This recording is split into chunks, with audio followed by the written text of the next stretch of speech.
কমিটির পক্ষ থেকে সমস্ত ছাত্রছাত্রীকে অনেক অনেক শুভেচ্ছা অভিনন্দন এবং তার সাথে তার যারা অভিভাবকরা এসছেন তাদেরকেও আমাদের সশব্দ প্রণাম। আপনাদের প্রচেষ্টায় আজ আপনার সন্তান যে কৃতিত্ব লাভ করেছে তার জন্য বাবা মায়ের ভূমিকা অনেক বেশি। কারণ আমরা যারা আজকে বড় হয়েছি আমাদের পিছনে বড় হওয়ার থেকে সবথেকে বড় কারিগর হচ্ছে মা। যে মা তার সংস্কার দিয়ে ভালো মন্দ শিখিয়ে তার সন্তানকে একটা যোগ্য সন্তান তৈরি করে, যে আগামী দিন সমাজে যাতে বলতে পারে সত্যি তুমি পূর্ণ করেছ যে এরকম সন্তানের জন্ম দিয়ে। কারণ মায়ের পূর্ণতা তখন আসে, বাবার পূর্ণতা তখনই আসে যখন তার সন্তান যোগ্য জায়গায় তার মূল্যায়ন হয়। সেজন্য মা বাবার অক্লান্ত পরিশ্রম স্বপ্ন সেটা সাকার করে তার সন্তান। ঠিক তেমনি সন্তানকে বলে তুই খুব পুণ্যবান যে এরকম বাবা মায়ের তুই সন্তান। অর্থাৎ বাবা মায়ের আচার বিচার সংস্কার যার দ্বারা সমাজ প্রভাবিত হয়, তখন আরেক সন্তান আরেক বন্ধুকে বলে সত্যি তুই ভাগ্যবান যে তুই এরকম মা বাবা পেয়েছিস।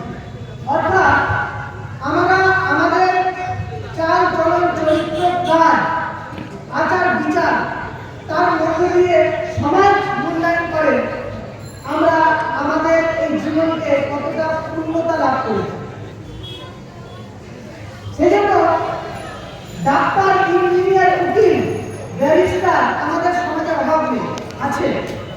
অভাব আছে প্রকৃত মানুষের। আর মানুষ খুব কম হয়ে গেছে আমাদের সমাজে। সেজন্য মানুষ রূপী জানোয়ার, মানব রূপী রাক্ষস, মানব রূপী দানব দৈত্য সমাজে ঘুরে বেড়াচ্ছে। সেই মানব রূপী দানবদের থেকে আমার সন্তানকে বাঁচাতে গেলে আপনার সন্তানকে শুধু পড়াশোনা শেখালে হবে না, ঝাঁসির রানী লক্ষ্মীবাইয়ের মতো সাহসী নারী তৈরি করতে হবে। আপনার মেয়েকে যাতে আগামী দিন অবহেলা না হয় তার জন্য আপনার মেয়েকে বীরাঙ্গনা মাতঙ্গিনী হাজরার প্রেরণায় শিক্ষিত করতে হবে। আপনার মেয়েকে আপনি পড়াশোনা শিখিয়ে আগামী দিন সে হয়তো আর্জিকারে যাবে, মেডিকেল কলেজে যাবে, সেখানে আপনার মেয়েটি সুরক্ষিত, আপনার মেয়ের সুরক্ষা কে দেবে? পয়সা থাকতে পারে, ব্যাংক ব্যালেন্স থাকবে, দামি হাতে অ্যান্ড্রয়েড সেট কিনে দিয়েছেন, মেয়ের বিয়ের জন্য ভালো ভালো নেকলেস অর্থ মজুত করে রেখেছেন, অনেক স্বপ্ন দিয়ে হয়তো আপনার মেয়েকে বড় করছেন যে আমার মেয়েকে সমাজের মধ্যে সব থেকে ভালোভাবে দিয়ে দেবে। এটা সব মা বাবার ইচ্ছে। আপনার ছেলেকে ভালো করে পড়াশোনা শিখিয়ে আমি একটা ভালো জায়গায় আমার ছেলেকে নিয়ে যাব,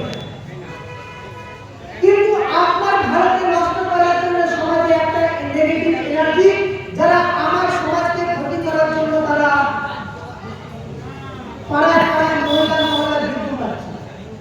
তাদের রক্তচক্ষু থেকে বাঁচাবার জন্য আপনার মেয়ে, আপনার ছেলে, আপনার সন্তানকে আত্মরক্ষার জন্য বলিয়ান দিতে হবে, আত্মরক্ষার জন্য চিন্তা করতে হবে।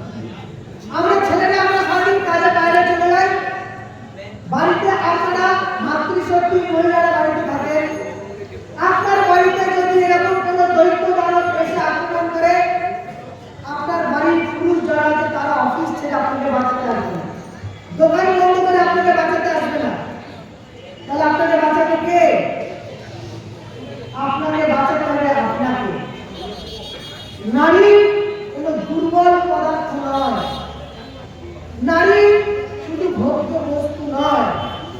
কারণ আমাদের পরম্পরায় আছে নারীর জায়গা এমন জায়গা ছিল, ভগবান রামচন্দ্রকে বিয়ে করতে গিয়ে সীতার সামনে হরধনু ভঙ্গ করে তার যোগ্যতা প্রমাণ করতে।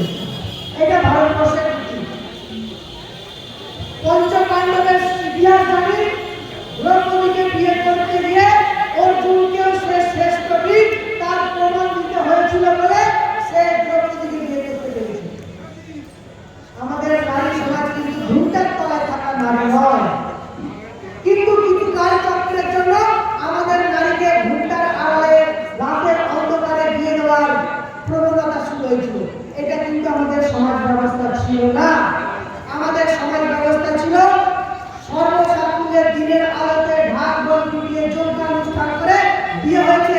পিতা